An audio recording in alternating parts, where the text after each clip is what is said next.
Good evening, everyone. My name is Jay Parsons, and it's my pleasure to welcome you to this evening's webinar with Susan Shanian, Sheep and Goat Specialist from the University of Maryland Extension.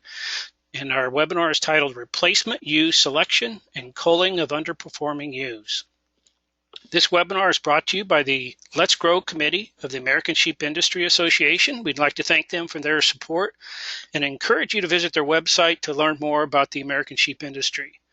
On that website, you can access a large volume of services and resources that are available to help you be successful in the sheep business. The URL for the ASI website is www.sheepusa.org. You can access the Let's Grow program materials by clicking the Rebuild link under Programs on the main menu. You can also access those materials by typing in the URL www.growourflock.org. I'd like to remind our listeners that this webinar is being recorded, and all webinar registrants will receive a follow-up email within the next 48 hours with a direct link to the webinar recording, as well as a link to access the webinar slides.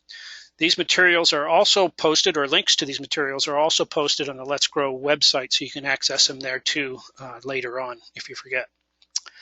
We're slated to go about 45 to 50 minutes with the presentation, and then the balance of the time, to 20 to 25 minutes, will be spent with Q&A at the end of that presentation.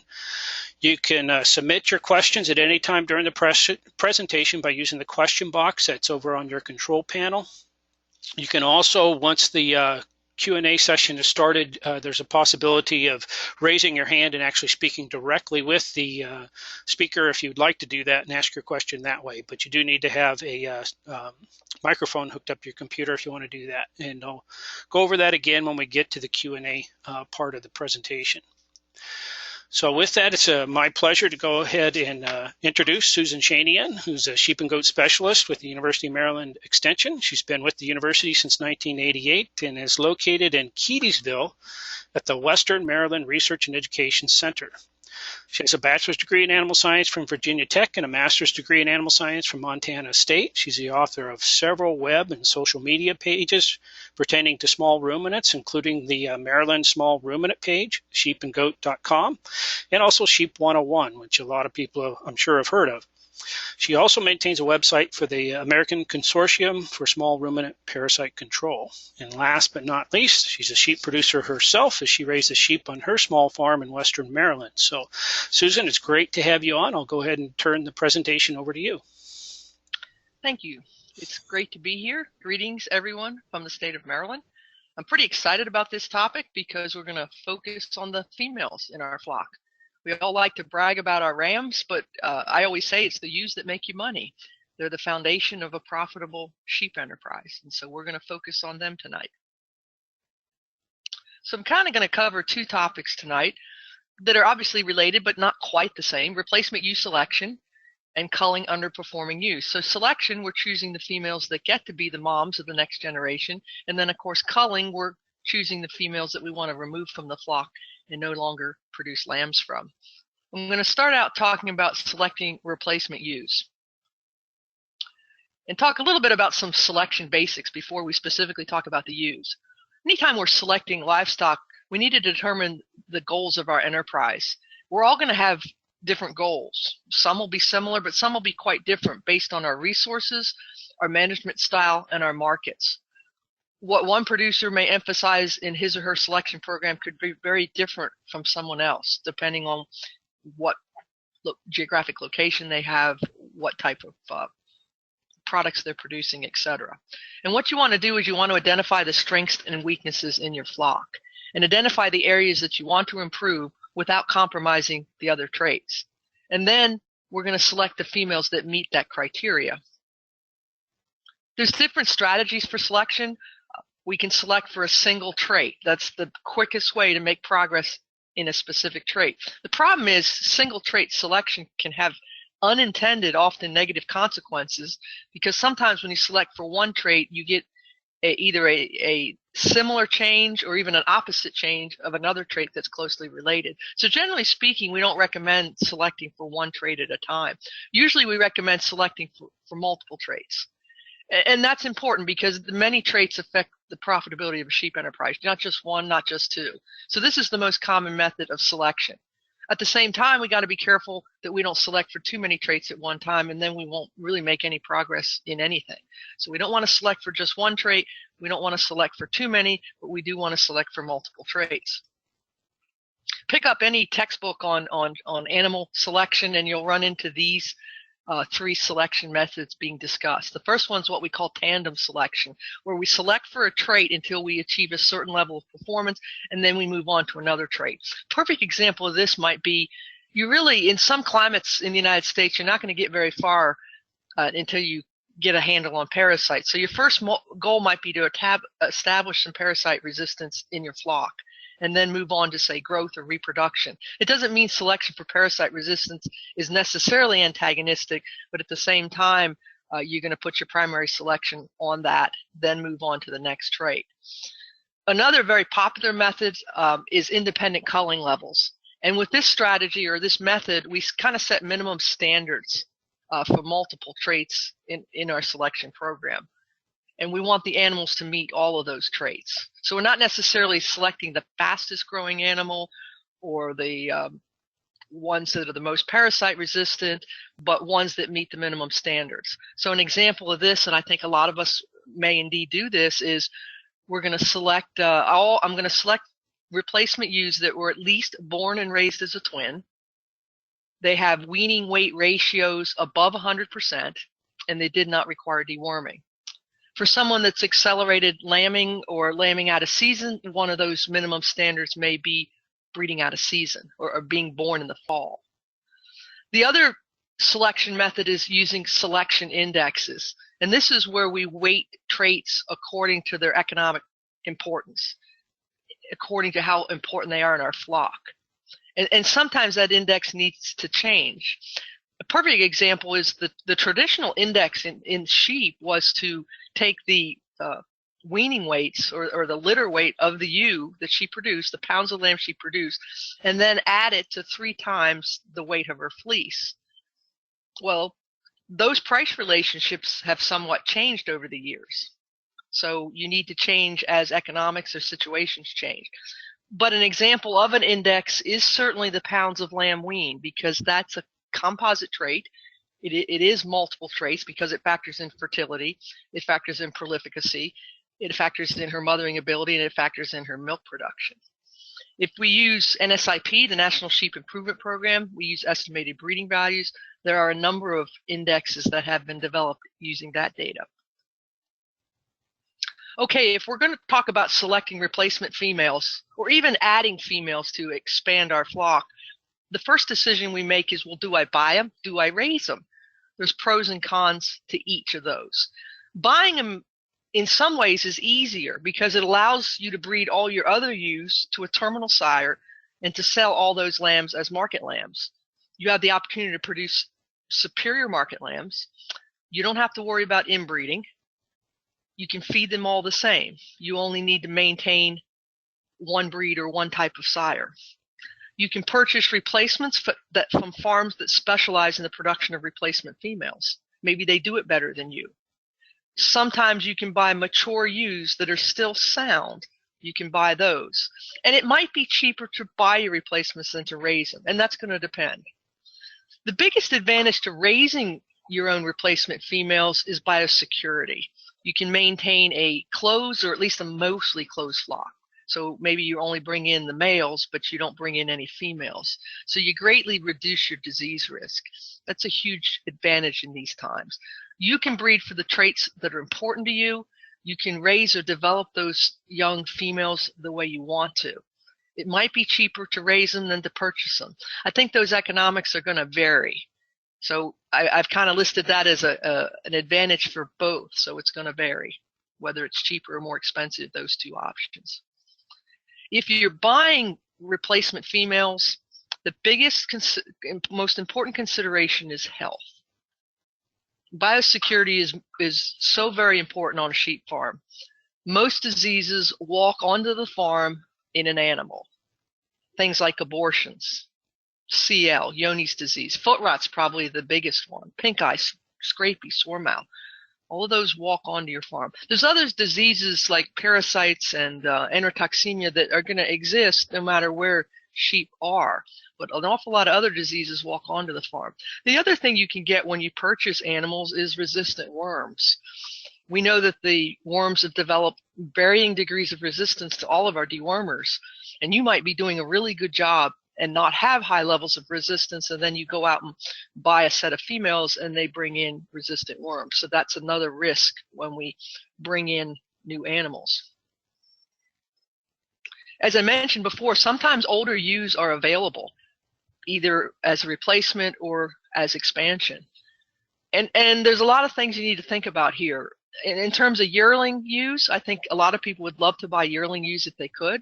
They don't tend to be as readily available, at least I guess it probably depends on what part of the country you're in, because in a lot of cases, why would you want to wait till the ewe is 2 in order for her to have lambs? Now, I realize other parts of the country, other breeds, it might be a little bit different. But in many cases, yearlings aren't readily available. There's not a lot more, you don't make a lot more money by selling a yearling versus selling a ewe lamb. When you have the opportunity to buy ewes that are, say, between 2 and 5 years of age, the thing I'd want to know is, why are they being sold? I'd want to make sure it's a liquidation or a reduction and not because they've got some disease issues or some, quote, bad genetics. You get ewes that are about 5 to 6 years old. This used to be fairly common in the sheep industry. I don't know how common it is anymore, where a lot of the range ewes, when they got a full set of teeth, when they reached that age, they'd be sold and be raised, say, in the Midwest, where feed conditions were a lot better. So the big issue is, how old are they? Once sheep get a full set of teeth when they're about 4 years old, after that, you're really only predicting age, unless somebody knows for certain. So age is a concern. Real short-termers, broken teeth, things like that, beware. You kind of get what you pay for. The key on these older ewes is that they have a sound mouth and a sound udder. They got to be able to eat. They got to be able to raise their babies. So those are the main things that we're looking for. Okay, so now let's switch over. You're going to produce your own replacement females. First thing, before we can select them, we got to breed for them. So what about breeding for replacement production? Well, the first thing you need to think about is what percentage of your flock do you need to produce replacement females? Well, it depends on the replacement rate, and it depends on your lambing percentage. So here, for simple math, I've assumed a flock size of 100, and I've assumed a replacement rate of about 20%, and so we need 20 ewe lambs. So you can see at the different lambing percentages how many ewes you would need to breed to produce replacement females, assuming that half of the lambs are female. So obviously, the higher the lambing rate is, the lower percentage of the flock you need to produce replacements. But at least it gives you something to think about. If you're a purebred breeder, a seed stock producer, generally speaking, we're talking about breeding your best rams to your best ewes, and from those breedings, selecting your best ewe lambs. If you're a commercial breeder and you're producing market lambs, the general recommendation is that you breed about the top 30% of your flock to a maternal sire to produce replacement females. You breed the bottom 70% to terminal sires to produce market lambs. And then all of the lambs produced from that terminal sire are marketed. Of course, in order to do this, we have to know which are our best 30%, which are our lower 70%. We need records to do that. If we do some sort of rotational crossbreeding system where we alternate breeds, typically we use dual purpose breeds, that's a system that's kind of self-replacing. You will save the used lambs from those various crosses. So what do I mean by the different types of sires? A maternal sire is typically a breed or individual that excels in maternal and fitness traits. Maternal traits, they're obvious. They're things like prolificacy and milk production. What I mean by fitness traits are traits that are going to help that animal thrive in its production environment. In the Southeast, where I live, parasite resistance would be a fitness trait. Anything that contributes to them thriving in their production environment and longevity. We use maternal sires to produce replacement females. A terminal sire, in contrast, excels in growth and carcass characteristics. And the purpose of this sire is to sire crossbred, typically crossbred, but market lambs that are superior to those maternal type lambs. We do have breeds that we consider dual purpose, that have traits that place them somewhat intermediate between these other two types of sires, and we can use them as either the sire or the dam breed. Here's just a list of common sheep breeds in the U.S. and where a lot of these breeds would fall. Some people might differ on some of them, on how I have them categorized, but when we think of a terminal sire, most of us think of a breed like a Hampshire or a Suffolk, or increasingly, say, a Texel. And then within the dam side, we've got our conventional wool type sheep, things like Polypay, Rambouillet, our prolific breeds like Romanoff and Finn. We've got our hair sheep. We've got some dairy breeds as well. And then to the far right, we've got what we would consider our dual purpose breeds. And so that's kind of what I mean by, which breeds or we would use for market land production, which ones for replacement, and which ones kind of work either way. So how do we choose those sires for our replacements? Well, obviously, they need to be of the breed or breed cross that's going to give you the composition you're looking for in your ewe lambs. They need to have the desired coat or wool type, the desired level of reproduction. It's very important to match reproduction to your environment, to your production system. Some production environments want more than 2 lambs per ewe. Others don't have the nutrition or the environment that's going to support that. You need to have the desired level of fitness. Again, that's relative to your production environment. Are you in what type of climate are you in? And then it needs to be breeds and individuals that, again, excel in those maternal and fitness traits. Okay, so now that we've kind of bred for replacements, how do we choose the ones that we're going to keep? There's different criteria for selecting replacement females. And of course, a lot of these are the same for ram selection as well. Performance should be the most important criteria. Sometimes genotype or serotype is going to guide some of those selection decisions. And then visual appraisal, which is our most common method of selection. And even with a lot of performance records, it's still very important to be part of that decision-making progress. In fact, the best way to select females as well as rams is a combination approach. Visual appraisal, again, is our traditional, conventional way to select livestock. But you can't tell how productive an animal is by simply looking at it. I look at the picture of this ewe. It's actually a dairy ewe. I can't tell how many lambs she's going to give birth to, how good a milker she's going to be just by looking at her. There aren't real significant correlations between what we see, visual traits, and most production traits. And visual appraisal isn't a very accurate method of selection for economically important traits.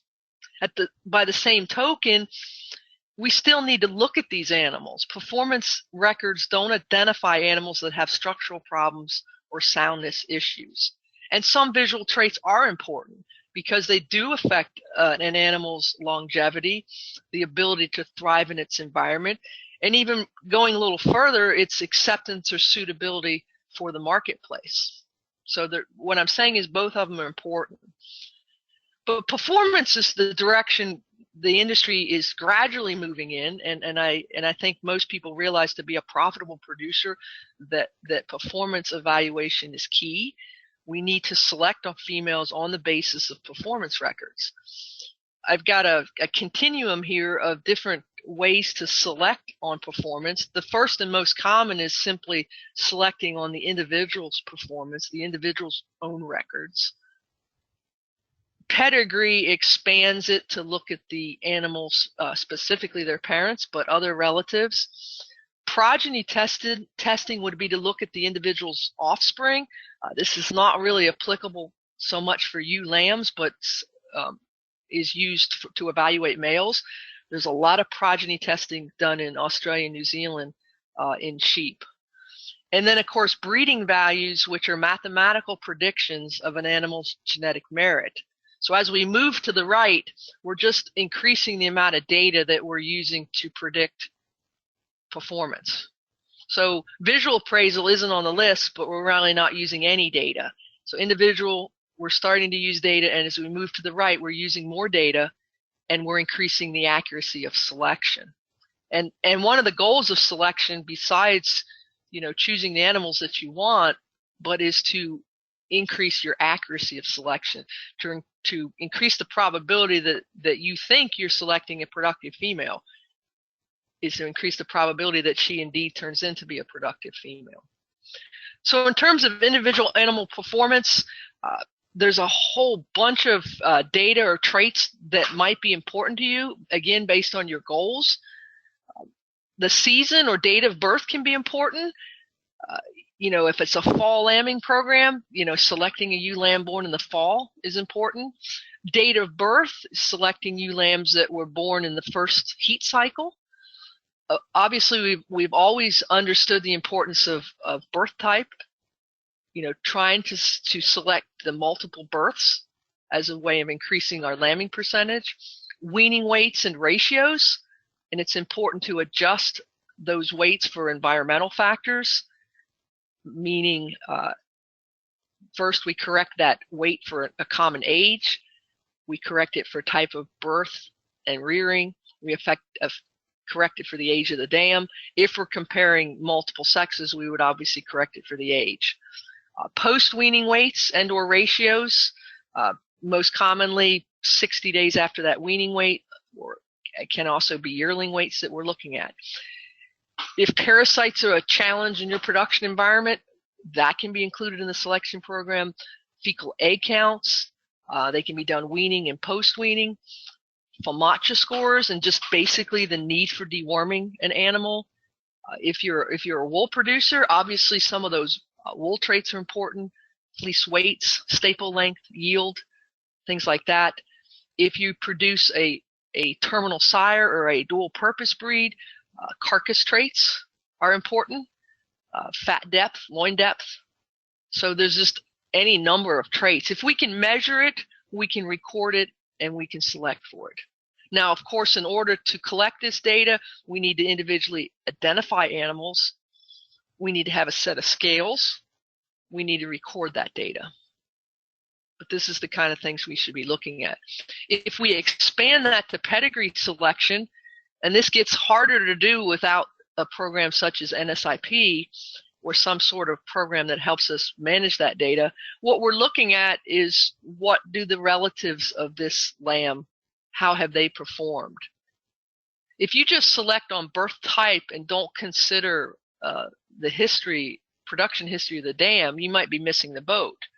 Because suppose this lamb's dam had twins this year, so you selected her as a twin, but every other year she had a single. So you want to look more at the dam's lifetime production, her history of multiple births, her history of weaning weights and ratios. You want to make sure the dam doesn't miss any breeding opportunities. If it's out of season lambing, we want to make sure she always lambs in the fall. We want to make sure she hasn't prolapsed, she doesn't have any lambing difficulties, udder problems, no repeated health problems, and no defects. And of course, sometimes it might be hard to find all of that in one ewe, but when we're trying to select the best, this is kind of what we're looking for.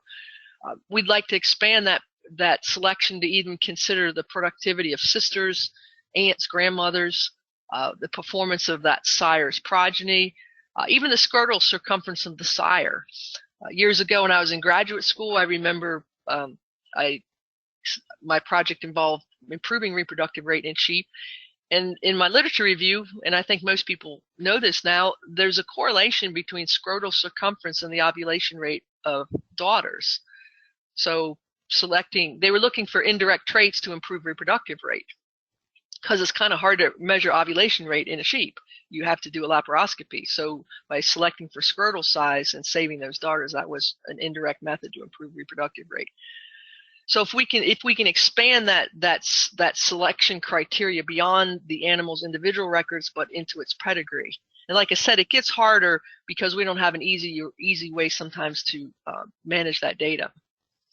So that moves us to what NSIP does. So estimated breeding values. A breeding value is simply the genetic merit of an animal. An estimated one is we're trying to estimate its true breeding value. That's ultimately what we're trying to get to. So EBVs are provided by the National Sheep Improvement Program, NSIP. The data is processed by Australia Sheep Genetics. NSIP is primarily for purebred or straightbred flocks because comparisons are for animals in the same breed.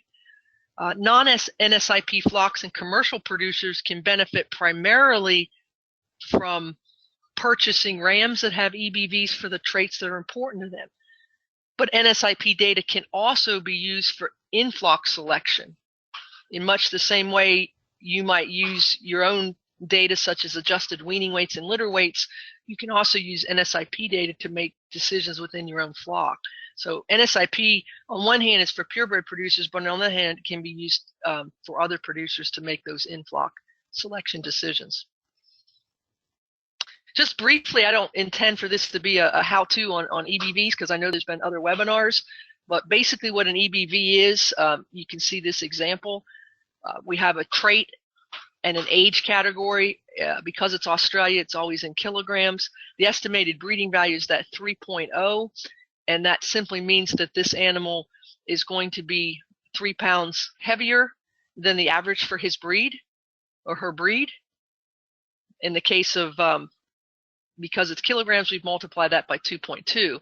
So he's going to pass half of those genetics onto his offspring.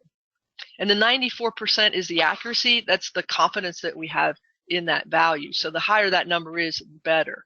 And so when you think about that one slide where I said accuracy increases as you went to the right-hand side, even within EBVs, we have accuracy figures.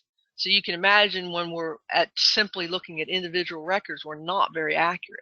And when we're simply looking at the animal, there's no accuracy really at all. So our goal always in selection is to improve the accuracy. And basically accuracy gets improved with more data. NSIP now has a searchable database, which is really neat. I pulled up a group of ewe lambs for a Katahdin breeder just to kind of show you how, if you used NSIP, the data that you would have for making selection decisions. What's usually kind of intimidating about NSIP is it's a lot of numbers. The ID of the sheep is really long, and it uses a lot of acronyms. But once you learn that, WFEC is simply weaning fecal A count, it starts to make that stuff a lot easier. And so the goal, just like the goal in all selection, is usually to try to make a balanced selection. What traits are important, but don't just select for one trait, and all the way to the right-hand side, you can see there's an index. So a lot of the breeds have indexes that you can simply select on that index, and that would be selection for multiple traits. Of course, you can look to see how that index was actually constructed, but they're always kind of tweaking them to make sure they meet the needs of the breed or the industry. So that's what EBVs would provide for you. As I mentioned, sometimes genotype or serotype is used as a criteria for selection. We blood test. It may be for disease, for antibodies to a disease, titers to a disease, or it may be to see what the sheep's genotype is. Obviously, Scrapie is one that's widely used in the sheep industry, particularly on rams. We now know that there's a genetic aspect of OPP. There are genotypes that are more favorable. Spider disease and hairy lamb syndrome are basically genetic defects that can be tested for. And then, of course, the ones at the bottom, OPP, Yoni, CL, and Q fever, those are all, I wouldn't want to say ewe lambs or purchase sheep that were positive for exposure to those diseases. Not necessarily positive that they had the disease, but they have antibodies to the disease. So sometimes this will factor into selection decisions as well, particularly for people trying to create flocks that they either need to get rid of the disease because it's causing them huge economic loss, or they want to establish a certain health standard in their flock that maybe will help them sell breeding stock. Okay, so once you've identified these animals on paper, you still need to look at them. Again, performance records and a blood test is not going to identify a structural problem. It's not going to identify an issue with reproductive soundness. It's not going to identify animals with genetic defects. And again, some visual traits do affect longevity. They affect fitness. They affect market acceptance and suitability. So we can identify animals based on their performance, but we still need to look at them and have animals that are structurally correct and reproductively sound that aren't carrying defects. So these are the different things that we're going to look at. Again, structural correctness, the feet, the legs, the pasterns, the jaw, the bite, the teeth. Reproductive soundness on the female, that's primarily teats and udder. And then also conformation, stature, frame, volume, thickness, bone, things like that. I have all collectively coat, fiber, and color. In the hair sheep world, the shedding is an important genetic trait. Obviously, for people producing wool as a economic activity, there's many traits that are important, and many of those can be looked at visually. Color, in people doing hand spinning flocks, there can be desires for certain color. Seed stock producers, obviously, breed character can be important, and there could be other things that I'm not even aware of. So let's start with the feet, the legs, the toes, and the pasterns. We need to look at our animals from different angles. We need to watch them walk. In each of these pictures, the picture on the left is what's desirable, and we want to avoid the pictures on the right. When we look at the top left picture, we've got animals that toe out and toe in, and then we've got the knees coming in. Ideally, we do not want those traits. Go down to the bottom picture. That second lamb is bow-legged. That third lamb is cow-hocked or sickle-hocked. When we look at it from the side, we want to avoid, again, the cow-hocked and sickle-hocked and the post-legged. Pictures at the bottom, we can see, again, the first picture is ideal. Second picture, those knees are kind of going back. The third picture, we've got some weakness on the pasterns, and the fourth picture, we kind of got those knees going in. If I'm a commercial producer, it's kind of like where I was setting minimum standards for, born and raised a twin, did not need dewormed. We have some minimum standards for these type of structural issues. In the show ring, we might become even more, more particular. And on males, we might be more particular. But for females, we have to have these, some standards for structure. Okay, what about the jaw or the bite or the teeth? Well, if I'm buying mature females from somebody, I want to make sure I have a sound mouth. I want to make sure I still have teeth, that they have teeth indicative of the age they're supposed to be. When I'm looking at replacement ewe lambs or yearling ewes, I want to be, chances are they've got sound mouths, they've got teeth, but I want to make sure that there's no defects with the jaw. And basically we're talking about the bite and those 8 incisors meeting that upper dental pad. So we're looking for, and you're going to find variations in terms of some defects.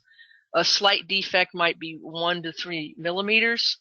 You might find that acceptable in your breeding program, but when we start to get some really severe defects, we definitely want to cull those. We know jaw defects are highly heritable. We believe them to be recessive. How many genes are involved? I don't know that we know that, or I don't know that we know the how heritable they are. But you'll often read recommendations that if you're getting lambs with overbites or underbites, that you should cull the sire and the dam. So this is one of those judgment calls. Like I said, most jaw defects only get worse, but slight ones probably aren't that big a deal, at least on the female side. But you need to be aware that, again, this is a genetic trait. Reproductive soundness, not usually going to have any issues with ewe lambs or yearling ewes or anybody who hasn't lambed before, but this is an extremely important issue when you're buying mature females. In terms of teats, we want to look at the number of them, the size of them, and the placement of them. You can get extra teats in sheep. It's a defect in goats, especially dairy goats. We don't really want to see them in sheep either, so we want to cull against that. Anything wrong with the teats, we want to cull against really big teats, ones that aren't properly placed. In terms of the udder, You know, and again, on a ewe lamb, we're not really seeing anything yet. But when we buy or bring in mature females, we want the health of that udder, the shape of that udder, the support of that udder. We don't want to feel anything hard in there. We don't want any loss of function. We don't want females with pendulous udders. Okay, what about conformation? These are the things traditionally that have guided a lot of our selection decision. How big is that sheep in terms of its height and its length, its volume, its spring of rib, its width between the shoulder blades, the bone that it's standing on, the muscling, the body condition, how well does that animal flesh up. And some of this is going to depend on breed and again, the goals of the sheep operation. I think in a maternal flock, you know, a group of ewes, it's going to be very similar for me as structural correctness. What are some minimum standards? You know, I'm going to avoid those extremes in a lot of these characteristics, the ones that are extremely large or things like that. You know, ones that get too fat too quick. I'm gonna tend to have a minimum standard and try to make sure all of my replacements meet that minimum standard, understanding that in some breeds, you know, some things like muscling is might be more important to me. Okay, color, fiber, color, or coat and fiber and color. Again, if I'm raising whether it's fine wool or whether it's wool for the hand spinning market, there's going to be characteristics that I can visually observe that I'm going to select for. In hair sheep, that coat type can be really important. If you stop paying attention to it, you might end up with some pretty woolly sheep. So both of these can be considerations in terms of visual appraisal. So once you've selected these females, you need to make sure that you develop them properly. You want to sort your replacement ewes from your market lambs and feed them for more moderate growth. Frame is more important than fattening when you're growing out and developing ewe lambs, and that fat deposition that you want in a market lamb could be detrimental to mammary development in the female. If you're going to breed these ewe lambs when they're 7 to 9 months of age, which is recommended in a lot of production systems, maybe not all, but in a lot, you want to make sure they're fed to reach about 2/3 of the mature weight. If you breed them, you want to feed them and manage them separately from the mature ewes until you breed them for their second lamb crop. You can pregnancy test these ewe lambs and sell the open ones when they're still lambs, and you can still get lamb prices. You often need to save more replacements than you need because sometimes they don't work out, and if you go ahead and sell the open ones, that's going to reduce the number that you have. So, you know, breed for replacements, have a strategy for which ones you're selecting, and then make sure you develop them properly. And again, these ewe lambs, these yearling ewes are going to hopefully be in the flock for 5 or 6 years, and they're going to be the foundation of having a profitable flock.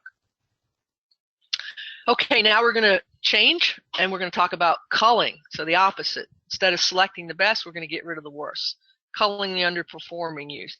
And it's customary to cull about 15% of the flock each year. These are some data. I'll be reporting on some data that the NOMS surveys have done through USDA APHIS. So about 15% about 15% on average. Lots of reasons to cull sheep. Age is number one. And then you can see some of the other reasons, which we'll go through some of those. Age is the primary reason. You can see the average age of culling is about 6 years of age.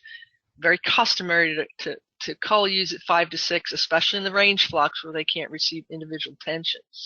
But just overall, ewes between the ages of 3 and 6 are the most productive. So once they get over 6, on average, they're going to give birth to fewer lambs, produce less milk for their offspring. Now, some ewes are going to be productive for a much longer period of time, and and especially in small flocks, there's no reason to get rid of them as they're still productive. Health is the other major reason for culling. Hard bag and mastitis were identified in that survey as major reasons for culling. Hard bag is when you've got accumulation of fibrous tissue in the udder. If both halves are affected, it's usually OPP. A lot of times these udders look perfect. They look full. They're well shaped, but little or no milk is produced. Mastitis, of course, is an infection or inflammation of the udder, one or both halves, most commonly caused by bacteria, can be clinical or subclinical, and in extreme cases can result in blue bag and even death of the ewe. Only ewes with sound, healthy udders should be retained in the flock. Good udders are free from lumps, scar tissue, and fibrous material. They have 2 normal-sized teats. The halves are equal, and they're both functioning. We want to get rid of ewes with scar tissue, oversized teats, long pendulous udders, and any loss of function.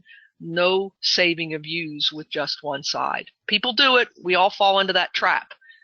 We say, well, this one you can raise 2 good lambs on one side, but we really shouldn't keep them.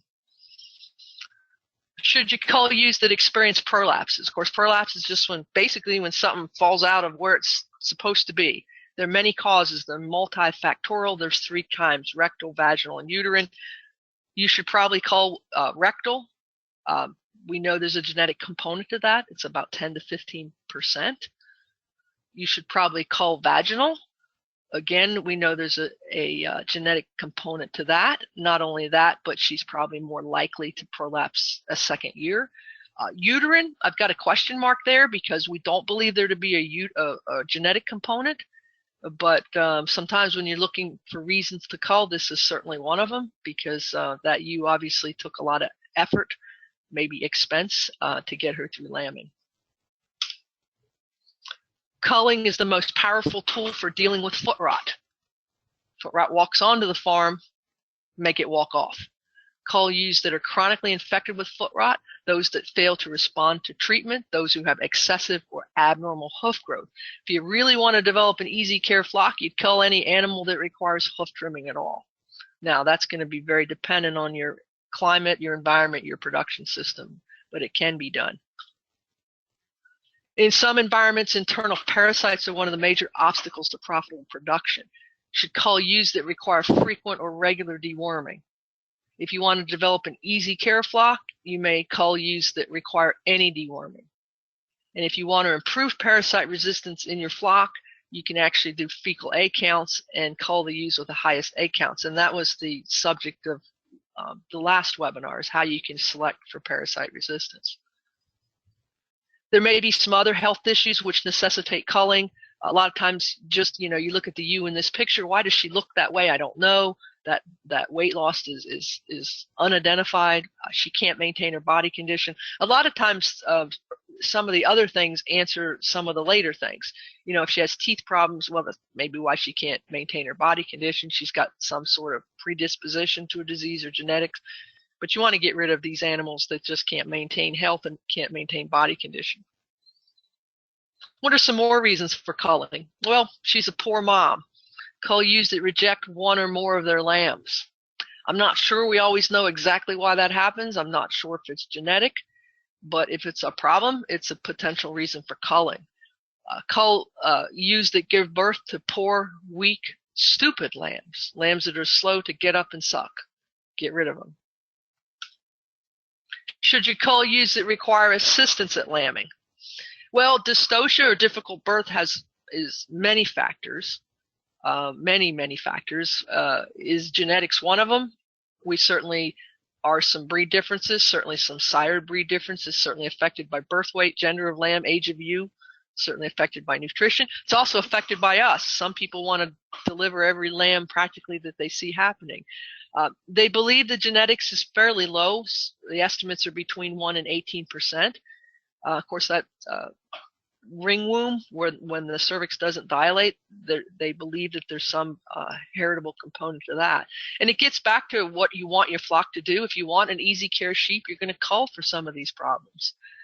You can bet in countries like Australia and New Zealand, where the flocks are extremely large, they don't have time to assist births. And it's more of a natural culling, though, because if they're not there, some of those animals that have difficult time giving birth are just going to lose their lambs and possibly lose their life as well. Should you cull for single births? Well, everyone should maximize their lambing percentage relative to their environment and production system. Some production systems and cost structures require higher lambing percentages to be profitable, and they may well indeed want to cull for single births. Single births are very common among ewe lambs and are preferred by many shepherds. For some flocks, 2 singles in a row might be a reason to cull. Now, if she has a single and it's a poor lamb, that is certainly a reason to cull. What about using an accelerated lambing program? If you're producing lambs every 8 months and producing lambs in the breeding in the fall, you certainly need ewes that can perform in that system. So your criteria could be, well, if she doesn't breed out of season, I'm not going to keep her. Or within an accelerated lambing system, whether it's the star system or every 8 month or an overlapping every 8 month, if she misses maybe 2 breeding opportunities, you're going to remove her from the flock. The bottom line is you can't make money with ewes that do not raise lambs. Cull any ewe that doesn't raise a lamb. I don't care if you ran it over with your tractor. She didn't raise a lamb. She should have protected it. So ultimately, this is one culling decision that we should all agree on. If you find yourself making excuses for why you should keep a ewe, you should probably get rid of her. Now, performance is another criteria for culling. And especially if you want to make more rapid genetic improvement and you want to increase your replacement rate, you may do heavier culling. And you need to keep records, and you can rank your ewes for productivity and identify those that should be culled, and just as important, those that should be kept. And by doing this, you also find out which are your most productive ewes, therefore which ewe lambs you should save by selecting from your most productive ewes. Again, that pounds of lamb weaned is a composite trait that can be used to compare ewes.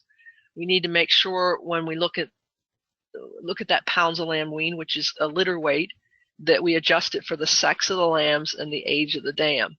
We can either take performance even further and determine the efficiency, where we would divide that litter weight by the ewe weight, and we would favor ewes that wean the greatest percentage of their body weight. When you think about it, that was one of the greatest advantages that sheep have over beef cattle, is that they can wean a higher percentage of their body weight. What that percentage is depends an awful lot on the production environment.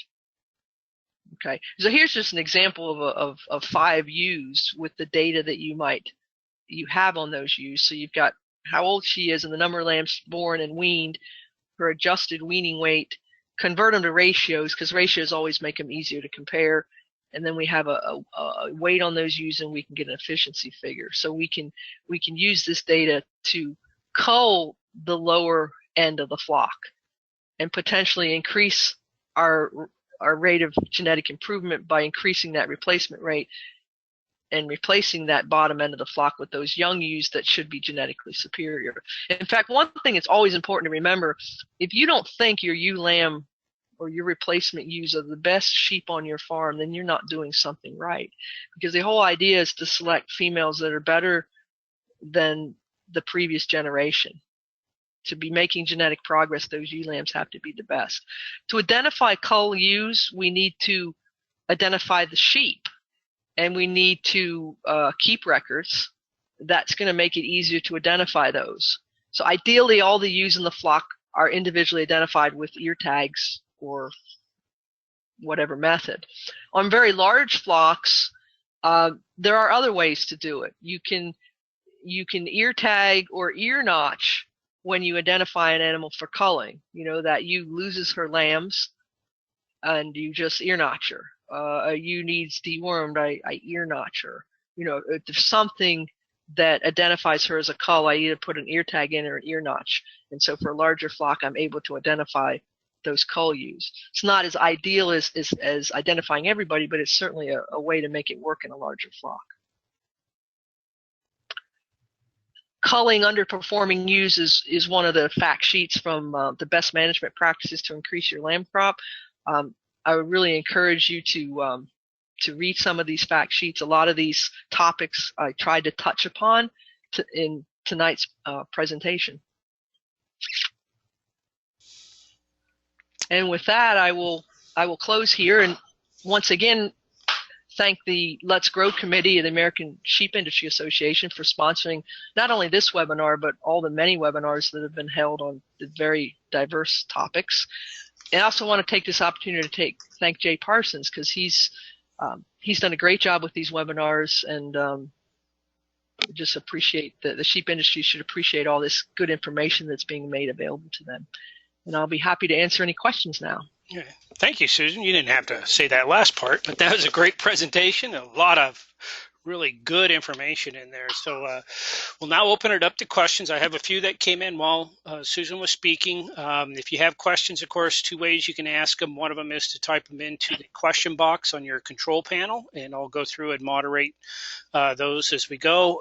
The other thing you can do if you have a microphone hooked up to your computer is to raise your hand, and there should be a hand up in the top left tab of your control panel, and you can click on that and raise your hand, and I will see that, and then I will unmute your microphone and speak to you directly. Of course, you have to be willing to answer to your name when I call on you. So that's the second way. So I'm glad you ended there, Susan, with that slide that you had the data on there for the ewes, and specifically the weaning ratios and weights and stuff that were up there, because early on when you were talking about making those selections, a question came in of what is weaning ratio, and then because you mentioned selection based off of weaning weights and ratio and post-weaning weights and ratio, you want to just slow down for a minute on here and go over how you actually measure those things, because of course that's really important to do that consistently from ewe to ewe and year to year. So that's the first question.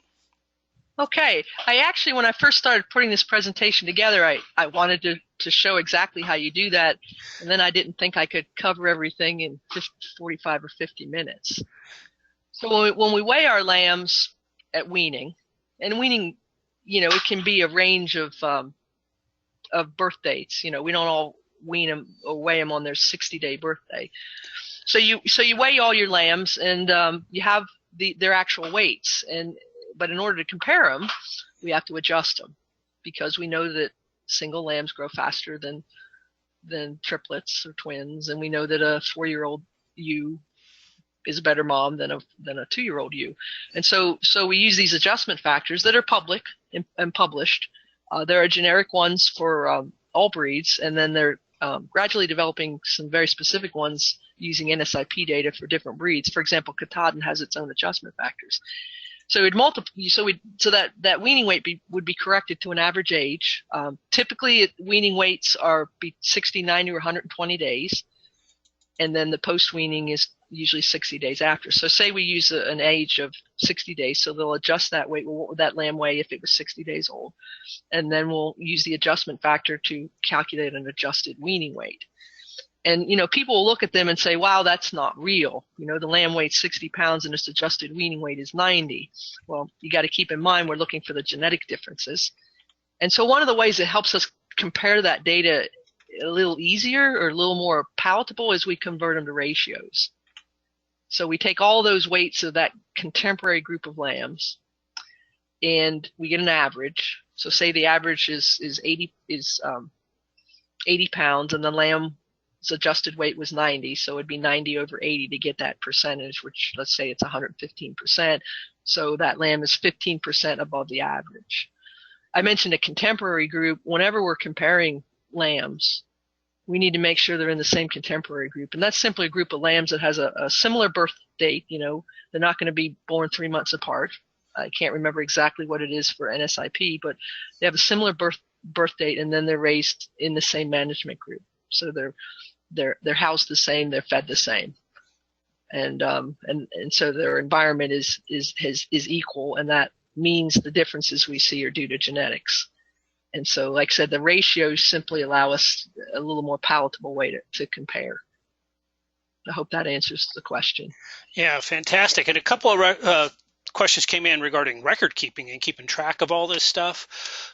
Besides pen and paper, is there a program out there that you would recommend, or maybe programs?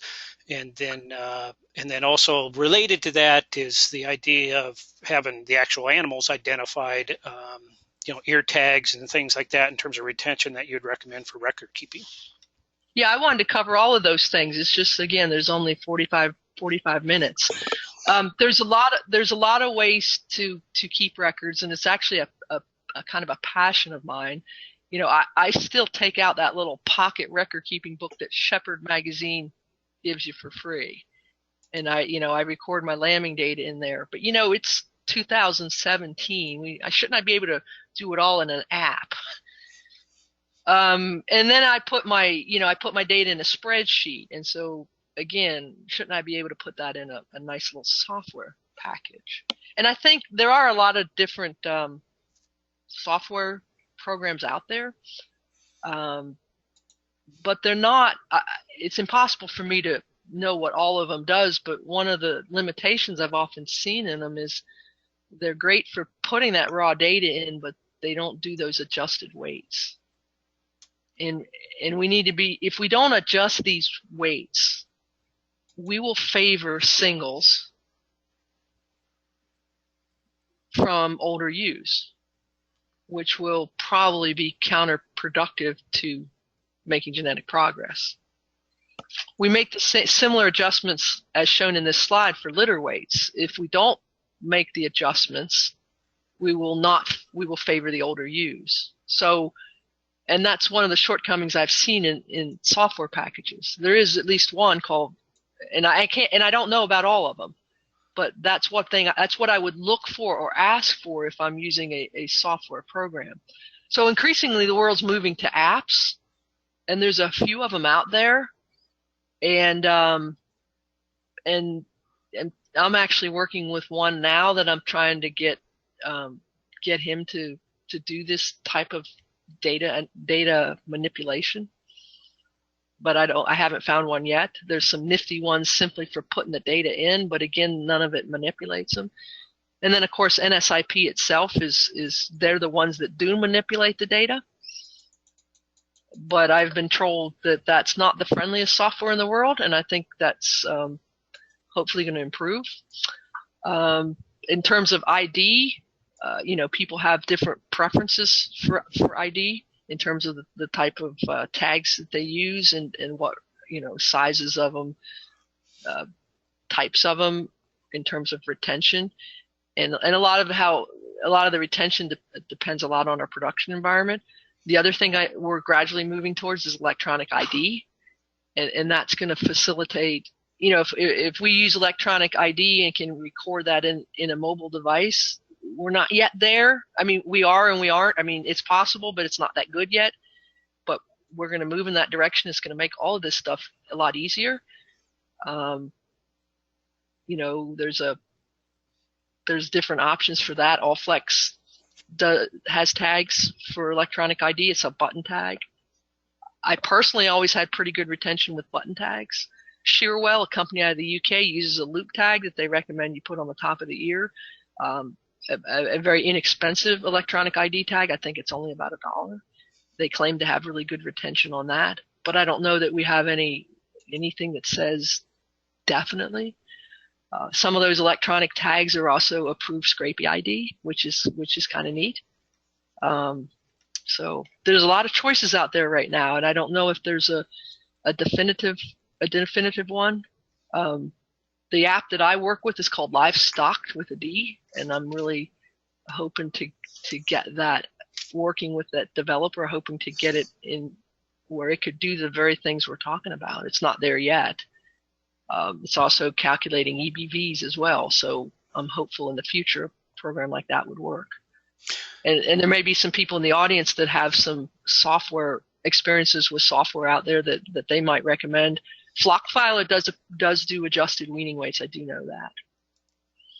Great, and that's good advice too for everybody, because a lot of these softwares are constantly being developed and made better. So talking to the developer of them and giving them good feedback is good for everybody. Yeah, they do listen. They do listen, and they do make changes. And one of the reasons they may not have some of this performance in them is because nobody's asked for it. Yeah. We have a couple of questions on the multiple birth issue or selection for that. One of them was pertaining to nutrition, and does nutrition play a bigger role in terms of multiple births than the selection on the ewe side in particular, was the question. When I was in grad school at Montana State University, my thesis was selection for reproductive rate in Rambouillet sheep. I worked with 20 years worth of data. I tell people I wasn't in grad school for 20 years, but I worked with a subset of 3 years. And I can tell you selection for reproductive rate definitely works. I mean, no doubt about it. But heritability is only about 10% though. 10, maybe some estimates will be as high as 15%. So what that means is 85 to 90% of the differences in a population of sheep are not due to genetics. They're due to environmental factors, nutrition being a very large one. But the thing to keep in mind about genetics is it's permanent. It's a permanent change. Unless you go backwards in your selection program, it's permanent. Nutrition changes. You know, whether I'm talking about grazing, whether I'm talking about forage, any kind of forage quality, or even just what I feed. So it's a moving target. But yes, nutrition has a larger effect on reproduction.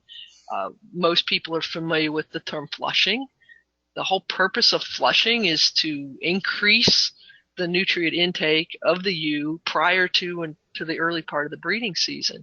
And that increase in nutrition, increase in weight gain translates into a higher ovulation rate, which translates into more lambs being born. It works very well in ewes that are body condition score, say 2.5 or below. So we condition score them 1 through 5, 3 average. So 2.5 would be a little bit below average. Scores can be somewhat relative depending on who's doing the scoring and what part of the country you're in. Doesn't do us much good to flush a fat ewe. A ewe that's already in good body condition, 3, 3.5, 4, just because of the body condition she's in, she's going to have more, she's going to ovulate more eggs. So those are both nutritional effects of reproduction. What she is when she's being bred and you know, kind of the static weight or condition, and then the dynamic, the one that's changing. So it does have an effect. And even when you think about it, you know, we always think about litter size or reproductive rate. We think about it in terms of how many lambs they're going to give birth to, but we can use nutrition to screw it up too. You know, I can underfeed or overfeed and lose a lot of lambs, and that has just as much an effect on lambing percentage as the number born. So yes, nutrition has a large effect on it, but by selecting for reproductive rate, we're gonna have a permanent change. And related to that, you know, that being the ewe side, somebody asked about the role of the sire in twins and trips versus the role of the dam, and you know, do you put all the blame on the ewe if she's not having twins, I guess is the question. Well, we teach animal science students that, you know, it's the male that determines the sex of the offspring, and it's the female that determines the number, because she sets the upper limit based on the number of eggs that she ovulates. Okay. But she had a dad, and that sire has genetics for reproductive rate. And so that's the primary influence. And tonight's program focused on the ewe and making the right decisions on which ewes we're going to select and which ewes we're going to cull.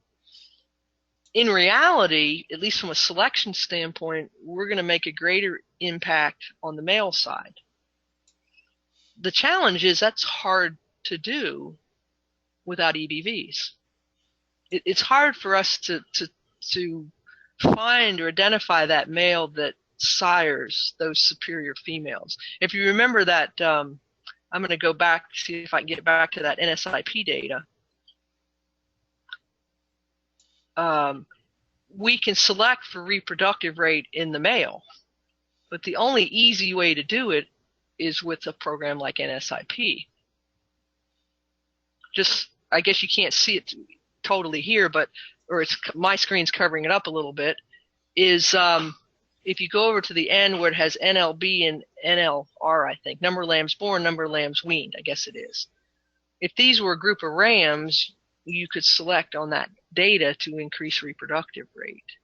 So the male's influence is from a genetic standpoint, primarily from a genetic standpoint. Hopefully that answers the question. So even more important than selecting ewes for reproductive rate is selecting that ram. Making sure let's just say most of us don't have access to this type of data on the rams that we buy. Make sure that ram is out of one of the most productive ewes in that farm's flock. Ask about that ram's dam. Don't be satisfied with, well, it's a twin. No, find out about what's the lifetime production of that ram's dam. Find out as much as you can about the reproductive performance of that ram's family. And it's harder to do. It's harder to get at the male's effect on reproduction, but it's huge, because you buy that ram, and after so many years, he's going to be responsible for close to 100% of the genetics. After so many years, half of the flock is going to be his daughters, so he's very important. And trying to identify his genetics for reproductive rate. And that's why I mentioned earlier that when I was in grad school, they were trying to find a trait in the male that could be used to select for reproductive rate. And that's when the idea of the scrotal size is related to ovulation rate. So that was, they were looking for ways to identify that. But NSIP allows us to do it, but we're just kind of growing into NSIP. Or EBBs. Good. And we've got some questions coming in on udder health. Specifically, is udder health heritable, and how important is it to look at the udder of the mom on keeping replacement decisions? In terms of keeping her lambs as replacements, I guess is the question. I think we can learn from the dairy industry here. I don't just mean the dairy cow industry, but really even the dairy goat industry and the dairy sheep industry. We know that somatic cell counts are heritable, which is an indication of infection. I can't specifically remember what the heritability of somatic cell count is. A lot of other conformation traits are fairly heritable. I'm trying to remember if they're like moderately heritable traits. And so, yes, you can select on that. Most definitely. So with somatic cell count having a heritability, you would expect that mastitis has a genetic component.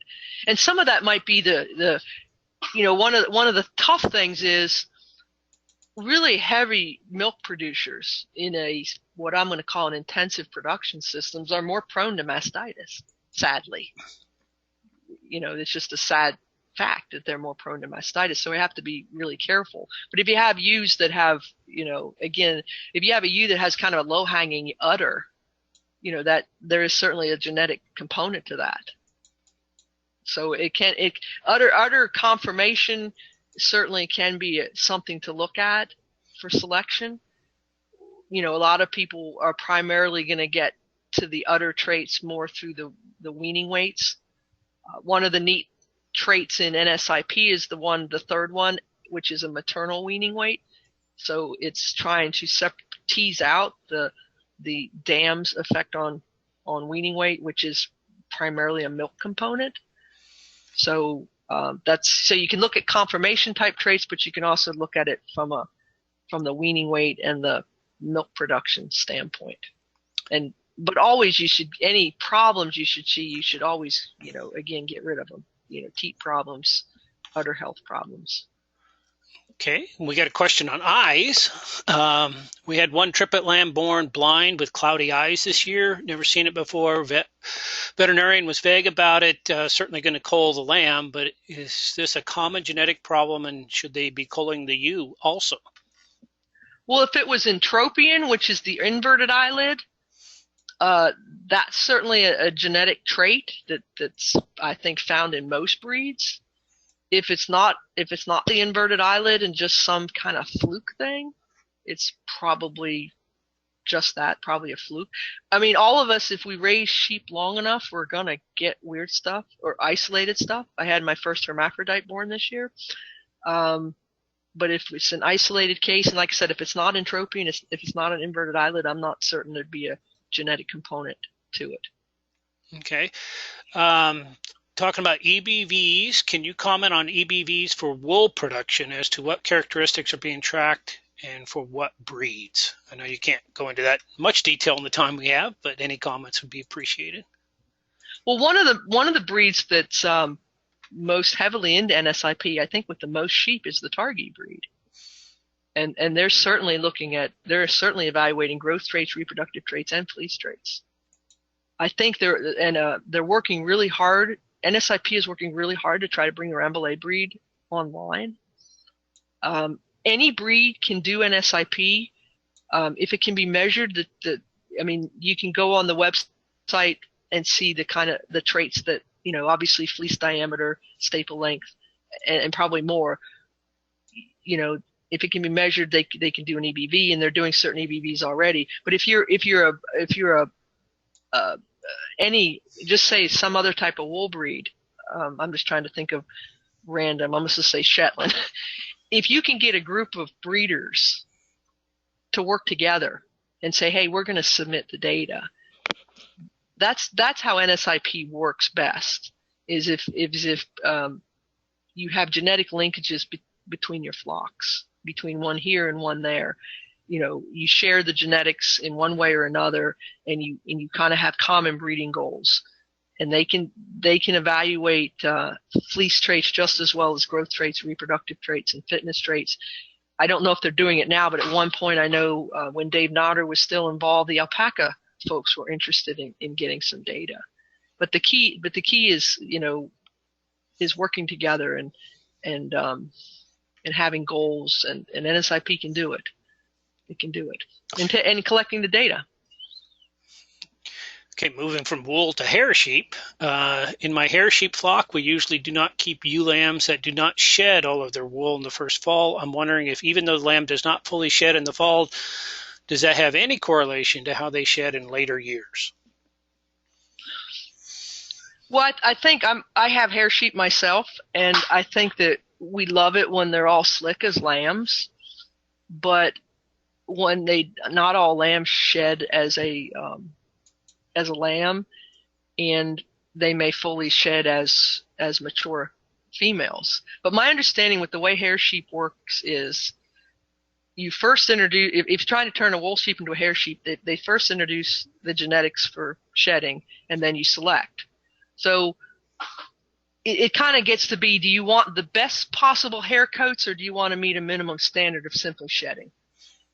It would be my thought, because just because it didn't shed as a lamb, it doesn't mean it's not going to shed as a mature female. But you might yourself just prefer all slick sheep all the time, and that might, in your opinion, make your animals more attractive to a buyer, for example. I know when people look at my lambs to buy, their eyes like the ones that are slick.